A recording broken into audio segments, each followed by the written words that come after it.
कि नबी करीम सल्लल्लाहु अलैहि वसल्लम ने एक बात इरशाद फरमाई कि आपने फरमाया कि मैं अपनी उम्मत के उन लोगों को जानता हूँ कि जो आमाल इतने अच्छे लेके आएंगे क़यामत वाले दिन कि वो पहाड़ों की तरह, यानी बहुत ज्यादा, यानी पहाड़ों की चोटियों की तरह, इतने ऊंचे ऊंचे पहाड़ों की तरह।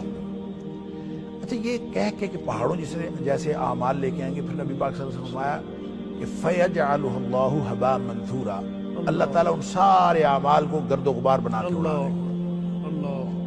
अब ये गर्दो गुबार बन के उड़ गए, सहाबा तो डर गए। अल्लाह के रसूल सल्लल्लाहु अलैहि वसल्लम उनकी निशानी बताएं ताकि हम उनमें से ना हो। आपने फरमाया तुम्हारे जैसे होंगे, तुम्हारे जैसे आमाल करेंगे, तुम्हारे जैसे मामूलात उनके होंगे। फर्क सिर्फ यह है कि इदा खलौ बिमहारिमिल्लाह, जब वो तन्हाइयों में होंगे तो इंतहाकुहा, जब वो तन्हाइयों में अल्लाह की हुर्मतों को पामाल करेंगे, जब भी कभी उनका तन्हाइयों में मौका मिलेगा तो अल्लाह की हुर्मतों को पामाल करेंगे।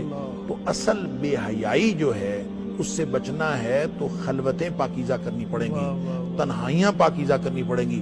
तन्हाई पाकीज़ा होती है तो मुआशरा पाकीज़ा होता है, जब तन्हाई पाकीज़ा नहीं होती। तो मैं तो इस हदीस के बारे में अक्सर सोचता हूँ कि ये हदीस जब नबी पाक सल्लल्लाहु अलैहि वसल्लम के दौर में आपने जब सहाबा को सुनाई होगी, एक आदमी तन्हा अल्लाह की हुर्मतों को पामाल करेगा, तो तन्हाई में एक आदमी अंदर कुंडी लगा के बैठा हुआ हो, तो वो उस दौर में हुर्मतें पामाल ही क्या कर सकता है? अकेला हो एक आदमी और वो अपने कमरे में बंद हो, तो वो कैसे हुर्मतें पामाल कर सकता है?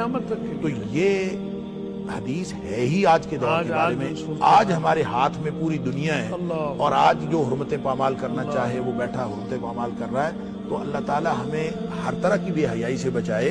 तो बात मुआशरे की बेहयाई को अगर आपने ठीक करना है और उसको हया की तरफ लेके जाना है तो तन्हाइयां भी पाक होंगी, तो तब जाके महफिल पाक।